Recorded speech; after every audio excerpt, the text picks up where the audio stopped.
I'm back with another episode of Talk Shit, Swallow Spit. So in this session, I want to talk about Dark Souls 2. Yep, Dark Souls 2.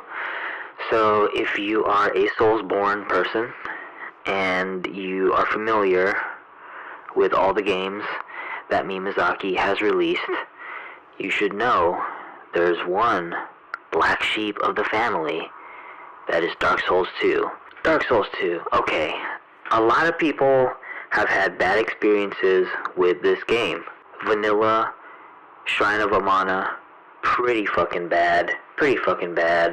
Weapon durability loss when you swing your weapon against a co-op person, AI or real player. Okay, so that bullshit aside, I just want to talk about how I cannot break up with Dark Souls 2. Like, I fucking hate Dark Souls 2, and I play the worst version. That is Scholar of the First Sin. I play the worst version, and yet I always come back to it. It's like I cannot let go of this relationship.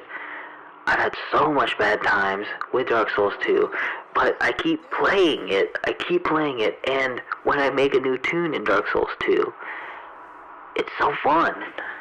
And isn't that one of the traits of Soulsborne games that make it so good? Just the replay ability and the new possibilities, making new with a new character in Dark Souls. Dark Souls 2 has that magic as well. In my opinion, I think the game does have that magic appeal to just make you want to come back and just replay it. It's interesting, you know, if you think about that. Your most hated game, or my most hated game of the whole Soulsborne series, Dark Souls 2, I'm playing it again, and I'm having a good time.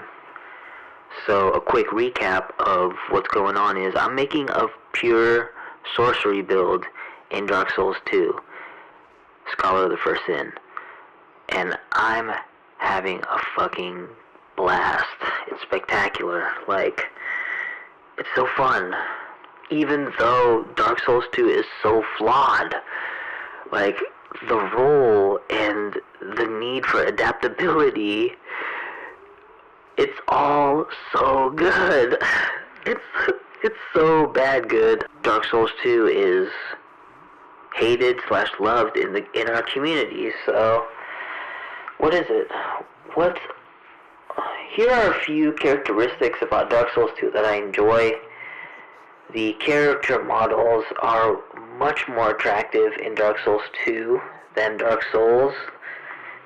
The models in Dark Souls, it was very low res, and you couldn't tell because you keep the armor on. Where in Dark Souls 2, I find myself running the tune without the helmet. And it looks really good, especially the females in Dark Souls 2. The models look good.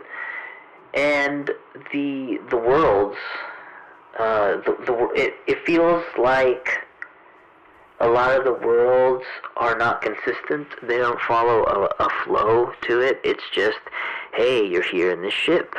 You're here in this abandoned Bastille. Now you are in the depths of the planet, underground. And it's not consistent. It's weird. And in a way, it's actually a really good design because it makes it truly feels like you are detached from real world, like you are in, it's almost like you're in a dream, in a way. That's how I can describe Dark Souls 2's level design. Those are the two characteristics that stand out to me when it comes to Dark Souls 2. I think it's great. I'm having a good time. What do you think? Do you agree with this? Are you indifferent? If you were to replay Dark Souls 2 right now, would you have fun making a new character and building it out and seeing what happens? Yeah, so I'm going to kill it here. Thank you so much for hanging out, and I'll catch you guys next time. Later.